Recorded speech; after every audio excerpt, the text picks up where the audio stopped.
Bueno, vamos a terminar lo que quedó inconcluso en el video anterior porque se cortó. Igual quedan unas cuestiones ínfimas y listo.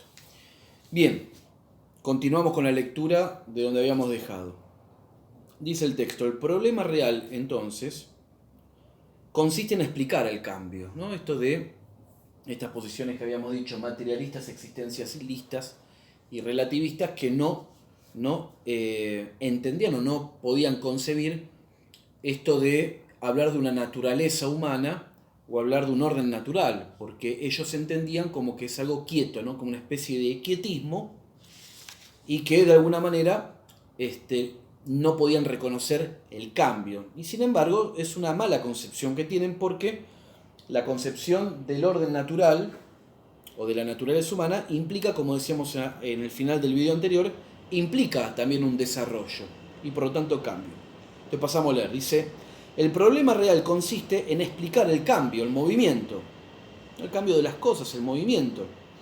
Para poder hacerlo debemos reconocer que en toda transformación hay un elemento que varía y otro elemento que permanece. En todo cambio hay algo que cambia, pero hay algo que permanece. Porque si algo cambia, tiene que haber un algo que cambie. ¿Se entiende? Si así no fuera, no podríamos decir que un niño ha crecido, que una semilla ha germinado en planta, o que nosotros somos los mismos que nacimos alguna vez, hace 20, 30 o 70 años. Si nada permaneciera, tendríamos que admitir que el niño, la planta o nosotros mismos somos seres absolutamente diferentes de aquellos. Para que haya cambio, debe haber algo que cambió, es decir, un sujeto del cambio. De lo contrario, no habría cambio alguno. Es decir, cuando hablamos del niño, por ejemplo, yo sé, hace 40 años que vivo, y cuando veo una foto cuando era chico me reconozco como a mí mismo. Ahora bien, ¿hubo cambios en mí? Y claro, por supuesto que hubo un montón de cambios. Hubo una multiplicidad enorme de cambios, pero para que pueda cambiar justamente, tiene que haber algo que permanezca en el cambio. ¿Y eso qué es? Eso soy yo mismo. Sigo siendo hombre. Del momento de la concepción hasta el día de hoy, no ha variado mi naturaleza, mi esencia. Sigo siendo hombre. Si bien hubo un desarrollo de esa naturaleza. ¿Ah? O sea, las cosas cambian, pero hay algo que permanece. Lo que va a permanecer justamente es la esencia o naturaleza de algo. ¿Ah? Bien, la filosofía cristiana, aporta el texto, opone a estos errores una concepción muy distinta y conforme a la experiencia. ¿No? La experiencia nos va a mostrar esto. Más allá de todo cambio, hay realidades permanentes. Entonces, la concepción del orden natural, la concepción de establecer y de afirmar una naturaleza humana, dice lo siguiente: más allá de todo cambio, hay realidades permanentes, hay algo que permanece. ¿Qué es esto que permanece? La esencia o naturaleza de cada ser o cosa. La evidencia del cambio no solo no suprime esa naturaleza, sino que la presupone necesariamente. Este borrador tiene una naturaleza de borrador, yo lo compré nuevito hace un tiempo, y ya ha sufrido algunos cambios, ¿no? Ya de algún modo está manchado con tiza, está esta especie de felpa, ya un poco empieza a gastarse. Hubo cambios, no es exactamente lo mismo que cuando lo compré. Hubo modificaciones, pero sigue siendo borrador. Hay algo que permanece, a pesar de los cambios.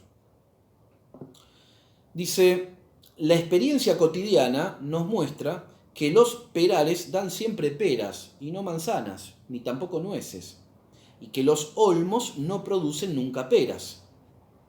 Pero no sé qué deplorable estabilidad, las vacas siempre tienen terneros. Las vacas no pueden tener gatos o perros, las vacas tienen terneros. Y lo que es aún más escandaloso, los terneros tienen siempre una cabeza, una cola y 4 patas. El orden natural es tan evidente que negarlo hasta parece ridículo. No que parece, es ridículo negarlo. Hay un orden. Si yo tengo 2 hijos, esos 2 hijos son 2 hijos humanos. No puede salir justamente del seno de mi esposa un perro. No, el hombre da hombre, el gato da gato. Y los hombres tienen siempre una misma estructura. Lo mismo que los perros, los gatos, etc. Dice, y cuando en alguna ocasión aparece alguno con 5 patas, un perro con 5 patas, con 2 cabezas, el buen sentido exclama espontáneamente, ¡qué barbaridad, pobre animal, qué defectuoso! Reacciones que no hacen sino probar que no solo hay naturaleza, sino que existe un orden natural. Si yo tengo un hijo y le salen 3 brazos, una anormalidad, alguna patología hubo ahí. O sea, ¿por qué? Porque de alguna manera hubo un desvío de ese orden natural. La evidencia de este orden universal es que nos permite a distinguir lo normal de lo patológico.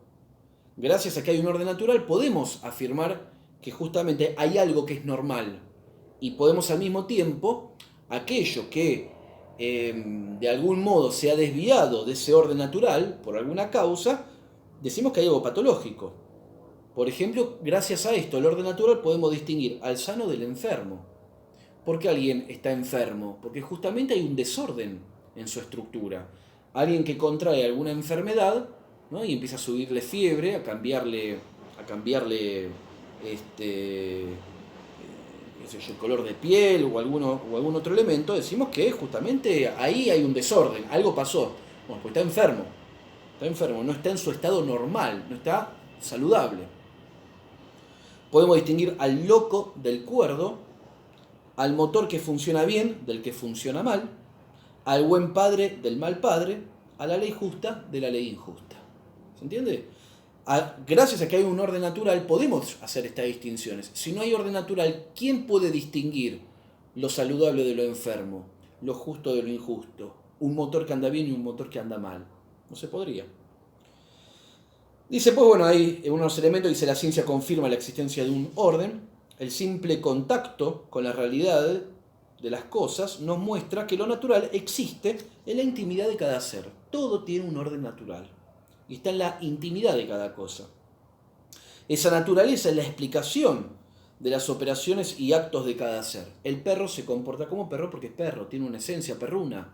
Ladra, tiene 4 patas, rasca las pulgas. ¿Por qué hace esos tipos de actos? Esto lo vimos ya. Realiza esos tipos de actos porque hay una naturaleza que le permite justamente actuar de esa manera. Raro sería si vemos un perro que se pone a hablar. Porque la hormiga es lo que es, puede caminar y alimentarse y defenderse como lo hace. Porque el hornero es como es, puede construir su nido, tal como lo hace.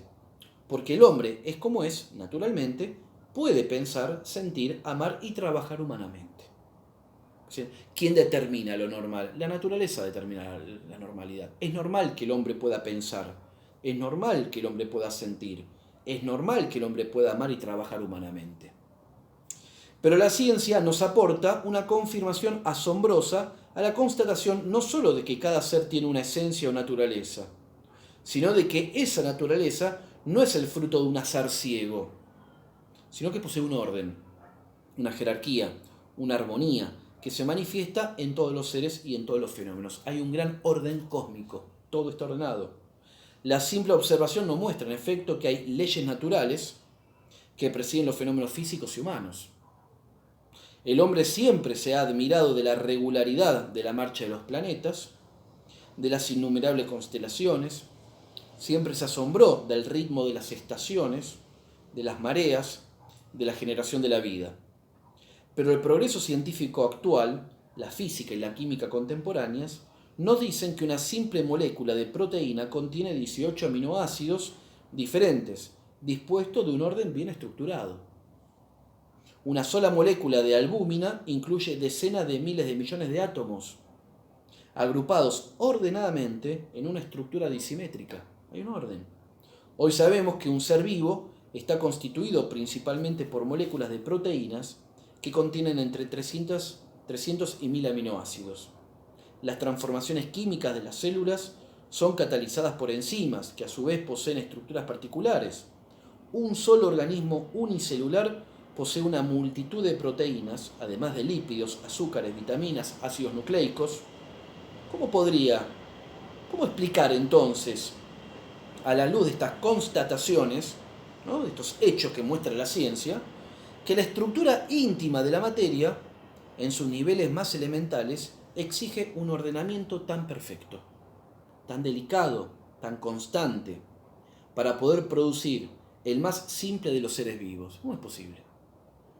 Si a ello sumamos la existencia, no de uno, sino de millones de organismos monocelulares y la complejidad pavorosa de los organismos más complejos, ¿cómo sostener que un azar ciego preside tantas maravillas? ¿Cómo se puede postular que este orden tan impresionante, porque de alguna manera es impresionante el orden que hay, pueda ser resultado de la casualidad, pueda ser resultado del azar? El moderno cálculo de probabilidades prueba la imposibilidad de una pura combinación fortuita, de una pura combinación azarosa. Es imposible. En consecuencia, ni el azar ciego del materialismo, ni el relativismo, ni tampoco el subjetivismo existencialista pueden explicar el orden asombroso del cosmos físico y de la vida humana. Por otra parte, ¿cómo explicar la incoherencia de los relativistas para quienes, como ya lo puntualizó Aristóteles hace 25 siglos, todo es relativo salvo el propio relativismo?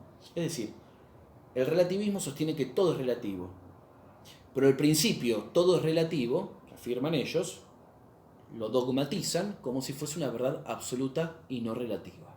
¿Se entiende? O sea, todo es relativo menos el principio, todo es relativo. Si fuese todo relativo, si ese principio también es relativo, entonces no todo es relativo. Y se cae en la contradicción. Bien, hasta acá. Entonces, esto es una introducción de una defensa, si se quiere, que hace el autor, que repetimos es Carlo Alberto Saccheri, en su libro El orden natural, de edición Vórtice. Es una defensa, el texto al orden natural, ¿no? Y esto nos va a dar pie, ya que hay un orden natural, como vimos en la unidad anterior y en este texto, es hasta ridículo negarlo. Esto nos adentra, entonces, a nuestro tema propio de la unidad número 2, que es el concepto de derecho natural, ¿no? El desarrollo de derecho natural, que iremos subiendo unos textos en estos días. Bien, que este derecho natural o el orden natural, o la ley natural, no es más que si se quiere, una necesidad de la existencia de un derecho en el hombre, una necesidad de la propia naturaleza humana, como explicaremos en los siguientes videos y en el texto que voy a mandar. Muy bien, hasta acá nomás entonces.